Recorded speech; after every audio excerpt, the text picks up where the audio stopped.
SS증권방송 시청자 여러분 안녕하세요. 여러분들의 생활에 활력을 불어넣는 비타민 같은 시간 이윤희의 스마트 생활 정보입니다.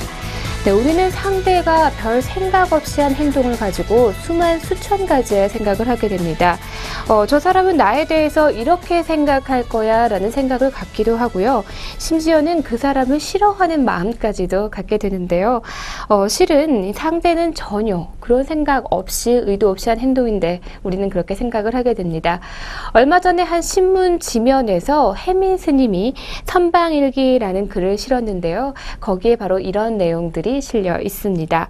혹시 이런 일로 스트레스를 받고 계신 분들 계신가요? 가끔은 서로가 행동을 조심하기도 해야겠지만 조금은 생각을 단순화할 필요도 있다라는 생각도 듭니다. 네, 10월 첫날 이윤희의 스마트 생활 정보, 생각의 깊이를 전해드리는 도서 정보와 함께 하도록 하겠습니다.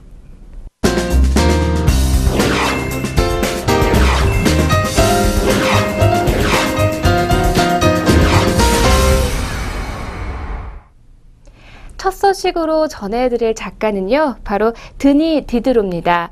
그는 프랑스 철학자로 달랑베르와 함께 18세기 계몽 사상에 집대성한 기념비적인 저자인데요. 백과전서의 편집자이자 이 철학, 소설, 희곡, 그리고 미술 비평 등 이 다방면에서 정말 수많은 저작을 남긴 계몽주의의 대표적인 문필가라고 할 수 있습니다. 그는 1713년에 샹파뉴의 이 랑그르라는 곳에서 가톨릭 집안의 장남으로 태어나서 엄격한 신자이자 부유한 칼 제조인이었던 아버지 밑에서 자랍니다. 공부에 전념하고 지식욕과 글 쓰는 정열에 불탔던 그는 취직하기를 거부하고요. 문학에 헌신하게 되는데요. 파리 대학에서 고전학, 자연학, 철학을 배운 후 1732년부터 그곳에 머무르면서 문필 생활에 종사하게 됐습니다. 그러나 그는 가난했으며 어느 여직공의 소녀와 결혼을 하게 되는데요. 그는 개인 교수를 하고 서점 일을 해야 했는데 32세에 거의 극빈의 상태 속에서 살고 있었을 때 백과전서의 편집 지도를 맡게 됩니다.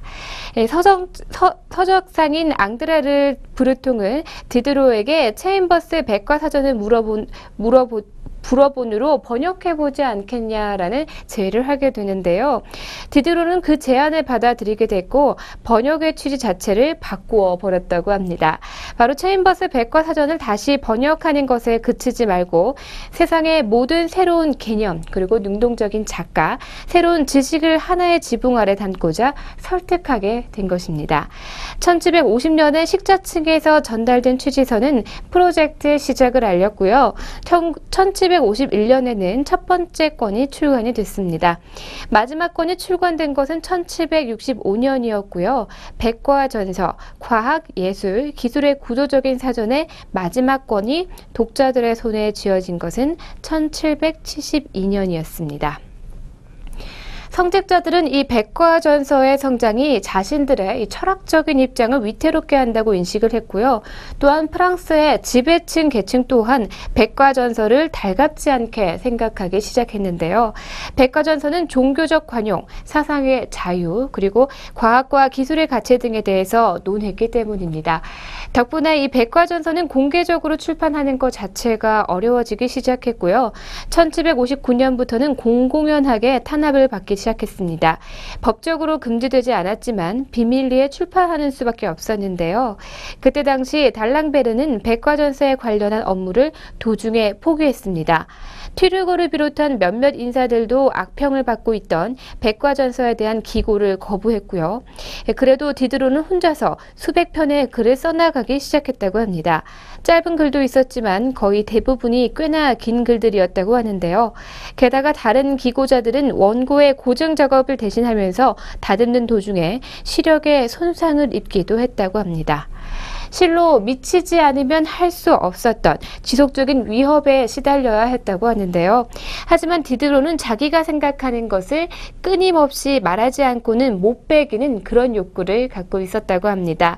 그는 성가시고 또 눈치 없게 굴지만 그러면서도 호인이었기 때문에 친절하고 또 너그럽고 선의로 가득 차 있었고 또 마음이 따뜻하고 열성이 넘치며 마음대로 짓거리게 두지만 하면 언제나 자기의 몸을 바쳐서 헌신하려는 사람이었다라고 평가를 받고 있습니다.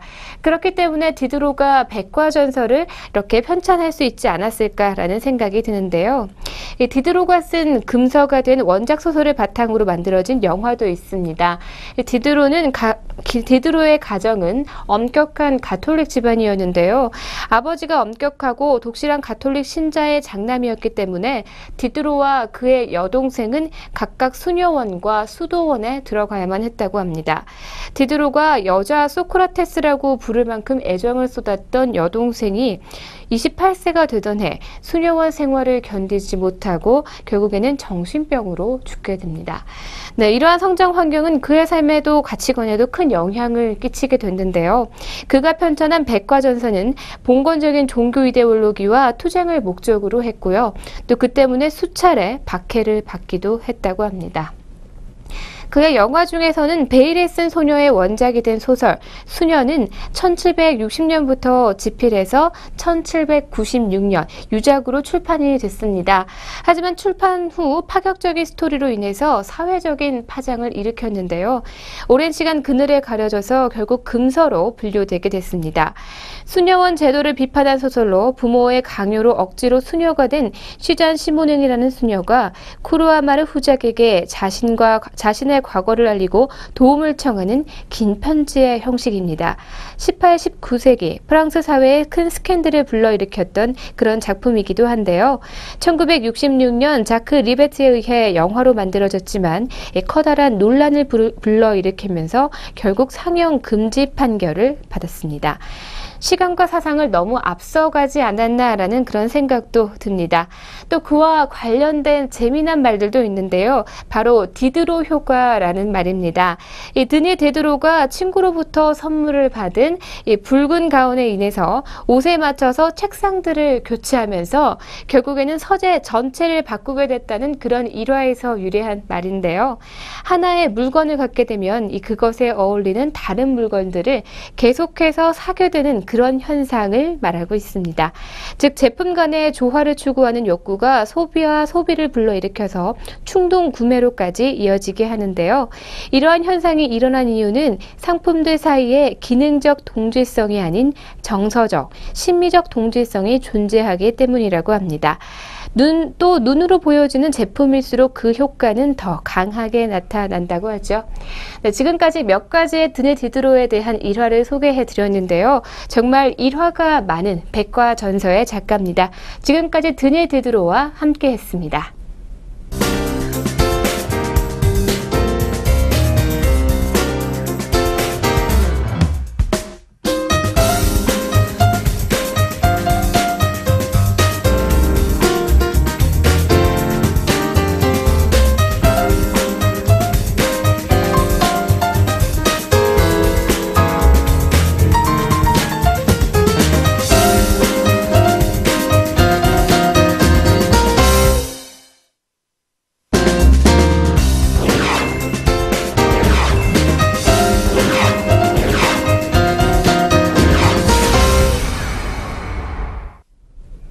네, 두 번째 소식으로는요, 헤르만 헤세의 데미안에 대해서 알아보도록 하겠습니다. 우리의 성장기는 어떠했을까요? 16세기나 18세기 언저리쯤에 이유를 알 수 없는 겨울날처럼 추웠던 마음의 풍경들이 문득 떠오릅니다. 소설 데미안의 주인공 싱클레어가 했었던 말이죠. 소년의 사랑스러움은 내게서 완전히 사라졌다. 사람들이 나를 별로 사랑할 수 없다는 것을 느꼈으며 스스로도 결코 사랑하지 않았다라는 그의 말 속에서 마음이 그 쓸쓸함의 원인이었던 것 같기도 하고요. 더 이상 부모라는 따뜻하고 밝은 세계에 무작정 기댈 수가 없다는 자각의 원인이었던 것 같기도 했습니다. 네, 중요한 것은 우리가 그 시절을 관통해 어른이 되어 갔다는 것, 그리고 키가 클 때마다 다리가 쑤시고 아파서 잠을 이루지 못했듯이 마음의 성장통을 앓으면서 우리는 또 다른 세계로 한 발씩 나아가고 있다는 겁니다. 헤르만 헤세의 데미안은요, 이 진정한 자아를 찾아가는 우리가 겪어야만 하는 그런 내면의 아픔과 흔들림에 대한 이야기인데요. 자아를 찾는 이 소설 정말 어렵습니다. 내용은 어려운데 정말 멋진 작품이라고 평가받는 책이 바로 데미안이죠. 이 데미안을 처음 접한 거는요, 저는 한 13살쯤이 처음이었던 것 같고, 마지막으로 데미안이라는 책을 접했을 때가 바로 28살쯤 됐던 것 같습니다. 무려 15년이라는 긴 시간 동안에 이 데미안을 읽어왔는데요. 대학 수업 때도 마찬가지로 모든 학생들이 고통을 호소하기도 했던 그런 책입니다. 도통 무슨 말인지 하나도 이해할 수가 없고요. 그런데 멋지다라고 얘기를 합니다. 바로 그 작품의 이 작품의 매력이 아닐까 이런 생각도 들게 하는데요. 실제로 1919년 독일의 작가가 발표한 이 작품은요, 당시 독일 젊은이들에게 열광적인 지지를 얻기도 했습니다. 세계 1차 대전에서 패망한 직후에 정체성을 잃어버린 유럽 사회의 위기감이 이 젊은이들을 방황하게 만들었고요. 데미안은 자신들의 그런 혼돈을 대변해주는 그 정도의 작품쯤으로 여겨졌기 때문입니다. 세계 2차 대전 당시에는요, 이 독일 병사들의 배낭 안에는 이 책 한 권씩 들어있었다라는 문득 좀 애잔하고 짠한 소식들도 들려옵니다. 우리에게 익숙한 또 대부분의 성장소설은 극적인 사건을 겪으면서 이 소년, 소녀가 성숙한 어른이 되는 그런 과정들을 다루는 경우가 많은데요. 시행착오가 거쳐 다시 제자리로 돌아오게 되고 또 책임감 있고 정의로운, 때론 강한 어른으로 성장해 나가는 것이 대부분의 성장소설일 것입니다. 네, 한 사람의 삶은 자기 자신에게 이르는 길이다. 길의 추구, 오솔길의 암시다. 일찍이 그 어떤 사람도 완전히 자기 자신이 되어본 적은 없었다. 그럼에도 자기 자신이 되려고 노력한다. 어떤 사람은 모호하게, 어떤 사람은 보다 투명하게, 누구나 그 나름대로 힘껏 노력한다. 네, 바로 이것이 헤르만 헤세가 생각하는 성장이라고 할 수 있습니다. 나에게로 이르는 길을 찾아가는 것인데요. 또 그 위에 서 있는 삶, 그것은 외부적인 요인과의 만남에서 오는 변화가 아니라 끊임없이 자기 자신의 내면과의 싸움에서 오는 그런 성장입니다. 세상의 옳고 그름의 기준에 맞춰서 자신을 바꾸어가는 것이 아니라 가장 고유하고 본래적인 자신의 모습을 찾아가는 것이라고 말하는데요. 그리고 그 길은 누군가의 도움이나 인도가 아닌 혼자만이 갈 수 있는 그런 길입니다. 그 길은 저마다 다른 길이고 또 그 길을 걸어가야 하는 것이 삶의 완성이라고 보는 것이죠. 그래서 데미안은 사춘기 아이들이나 젊은 청춘들만의 이야기가 아니고요. 우리의 인생에서 매 순간만에 느끼는 나의 이야기이기도 합니다. 아프라삭스, 도대체 이거는 또 무슨 신인가 라는 생각하실 텐데요. 훗날 싱클레어는 데미안에게서 알에서 나온 새가 날아가야 하는 이 신에 대해서 듣게 되는데 선과 악을 동시에 관장하는 신입니다. 마치 페르시아의 고대 종교인 조로아스터교의 교리를 떠올리게 하면서요. 또 절대적인 선을 상징하는 신의 개념에 익숙한 우리들을 혼란스럽게 하기도 합니다. 철저히 기독교적인 교육을 받은 싱클레어에게는 이 세계 하나를 무너뜨리지 않고는 절대적으로 받아들일 수 없었을 그럴 생각이기도 합니다. 네, 아프라삭스는 모르더라도 이 데미안의 해석이 안 되더라도 누군가 이 새는 알을 깨고 나오려고 투쟁한다라는 이 구절 마음속에 고이 간직하고 계신 분들도 많으실 겁니다. 그리고 뜻모를 문장에 기대어 힘겨운 방황의 시기를 살기도 했을 거고 말이죠. 네, 우리는 모두 알에서 태어난 그런 새와도 같습니다. 아기 새가 이 견고한 알을 깨고 나오려면 얼마나 힘겨울까요? 하지만 그것은 스스로 깨지 않는다면 그것은 결코 새가 될 수가 없겠죠. 어떻게 보면 우리는 수많은 알들을 깨고 지금까지 이 자리에 서 있고요. 또 지금 현재도 어떠한 알 속에 머무르고 있고 그 알을 깨야만 하는지도 모르겠습니다. 우리는 또 하나의 파괴를 준비하고 있는 그런 존재라는 뜻이겠죠. 그러나 더 견고한 알의 세계가 있으니 그것은 외부의 환경이 아니라 내부의 환경인 것이죠. 데미안은 싱클레어에게 그 내면에 자리한 의식의 세계를 깨트리고 또 새롭게 태어나야 한다고 강조합니다. 바로 거기에는 아프라삭스가 함께 공존하는 것이죠. 네, 싱클레어가 첫 깨트린 첫 번째 세계는요, 바로 이 선과 악에 대한 이분법적인 세계관이었습니다. 그 다음 깨트린 것은 사고법, 이 신성을 절대시하는 싱클레어, 그 사고의 사회로부터 주입된 규범이었는데요. 데미안은 주체적인 사고를 역설한 것이죠. 세 번째는 내가 투영된 타인이었습니다. 그것은 곧 데미안의 어머니 에바 부인과 관련된 내용을 담고 있었고요. 결국 내 안에는 다양한 얼굴들의 욕망이 존재하고 이것은 자신의 의지로 부릴 줄 아는 완전한 인간으로 향함의 과정을 보여주고 있습니다. 네, 데미안은 싱클레어, 평범한 우리들에 비해서 훨씬 섬세하고요. 또 예민하고 주입된 세계에 쉽게 섞이지 못하는 정신의 소유자들, 그런 구도자들입니다.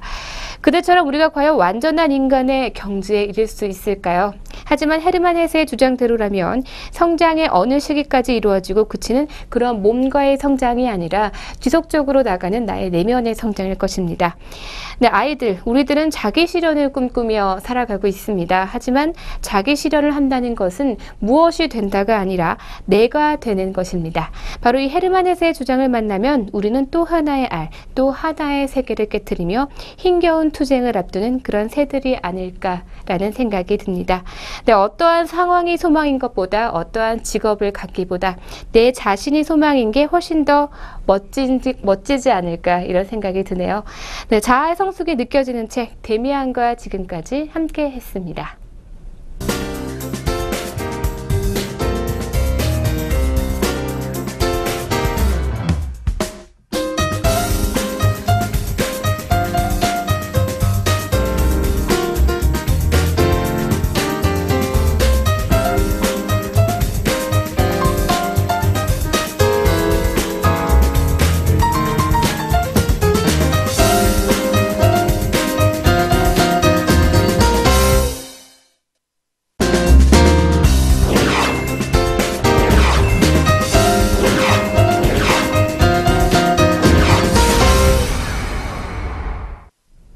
네, 화제 신간도서 알려드립니다. 첫 번째 도서는요, 왕비의 하루, 권력 아래 가려진 왕비들의 역사들이라는 책인데요.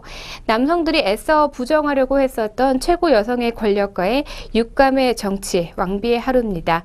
바로 닭 울음소리의 경계를 위해 늘 왕보다 일러야 했던 아침, 이 기침에서 적이며 동지였던 후궁들과의 정치적인 투쟁, 그리고 왕권에 도전하는 친정 가문에 전하는 편지까지 사필에 의해 질파 핀 최고의 국모 신덕 왕후부터 여성 억압의 문화를 정착시킨 인수대비를 거쳐 왕비로서는 유일하게 정권을 장악했던 명성 황후까지 그들의 이야기를 함께 적어놓은 그런 책입니다. 다음 두 번째 책은요, 이 번아웃 다 타버린 몸과 마음이 보내는 구조 요청이라는 그런 도서인데요. 이 책은 현대 사회 곳곳에 만연한 번아웃 신드롬에 대해서 소개하는 그런 스트레스와 삶의 역경에도 굴하지 않고 오뚜기처럼 일어나는 힘에 대해서 적혀져 있습니다.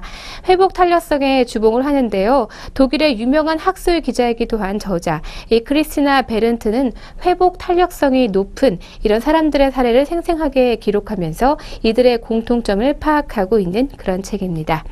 네, 다음 세 번째로 소개해드릴 책은요, 사찰의 비밀 일주문에서 대웅전 뒤편 산신가까지라는 책입니다.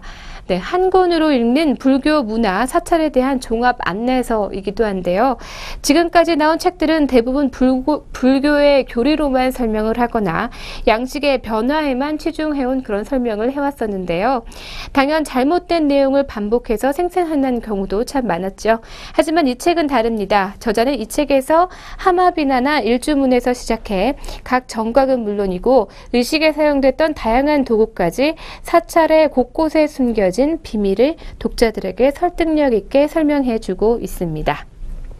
네, 다음 네 번째 책은요, 바로 축구 지능이라는 책인데요. 축구 경기를 전략적으로 지배하는 능력에 대해서 적어놨습니다. 리바운드 사냥하기에는 발끝으로 공차기의 가치까지, 이 수준 경기에서 가장 바보 같은 파울까지 축구에서 가장 흔한 실수를 포함해서 모든 상황들이 실려있는 그런 도서인데요. 게임 중 다양한 상황에 대처하는 그런 능력을 키워주고 있습니다. 요컨대 선수들을 플레이할 때 판단하는 코치들이 이 녀석 제법 똑똑한데 라고 생각하게 하는 비결 54가지를 함께 묶어놨습니다.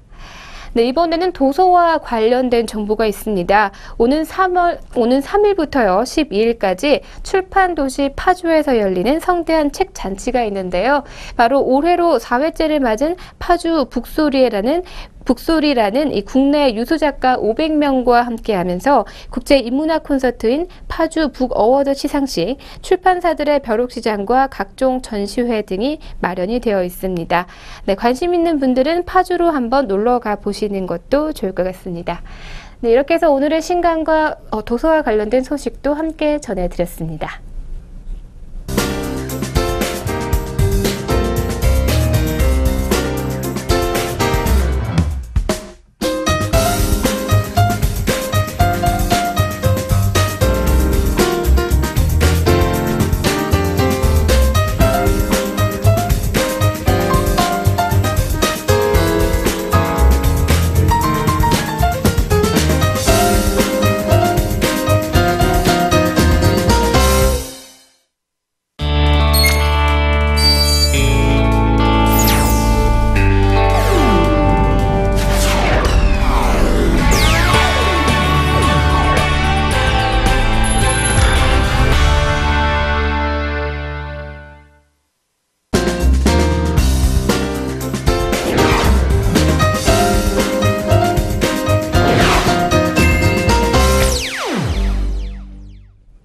오늘의 스톡 시간입니다. 지금까지 계속해서 도서 관련된 정보 알려드렸는데요. 주식을 사랑하고 또 관심 있어 하는 여러분들에게 종목 하나쯤은 알려드려야겠죠.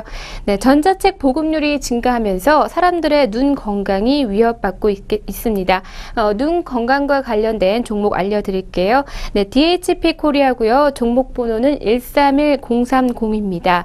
DHP 코리아는 점환제와 안과용제 제조 전문 기업으로 충청북도 청원군 오송생명과학단지 내에서 생산시설을 두고 있는데요. 연간 13200만 관의 일회용 점환제와 생산 능력을 갖추고 있습니다.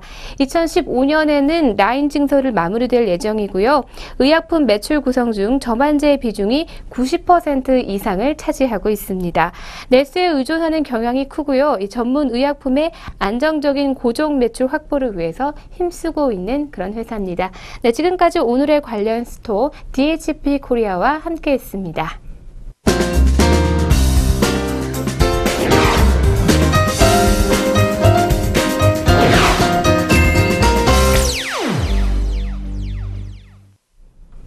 여러분들에게 즐거움과 감동 그리고 재미를 드리는 시간, 오늘의 펀앤필입니다. 네, 시간과 관련해서 감동적인 또는 우리가 알아야 할 것들이 있다고 해서 영상으로 준비했는데요. 그럼 함께 만나보시죠.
세상의 모든 사람들에게 가장 공평하게 주어진 것이 바로 시간인데요. 여러분들은 1분 1초가 소중하다는 얘기를 어떻게 생각하고 계십니까? 이런 거를 겪지 않고도 이런 말로도 몸소 시간의 소중함을 느끼는 그런 시간이었기를 바라봅니다. 네, 오늘의 펀앤필은 여기까지입니다.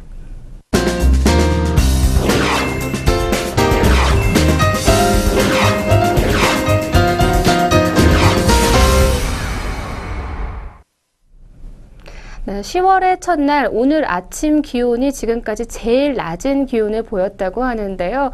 계속해서 이렇게 밤낮으로 아침 저녁으로 이렇게 일교차가 높이 날 텐데요. 네, 환절기의 감기 그리고 건강관리에 유의하시기 바랍니다. 오늘 준비한 내용은 여기까지고요. 저는 내일 이 시간에 더욱 재밌고 알찬 내용으로 함께 하겠습니다. 시청해주신 여러분 고맙습니다.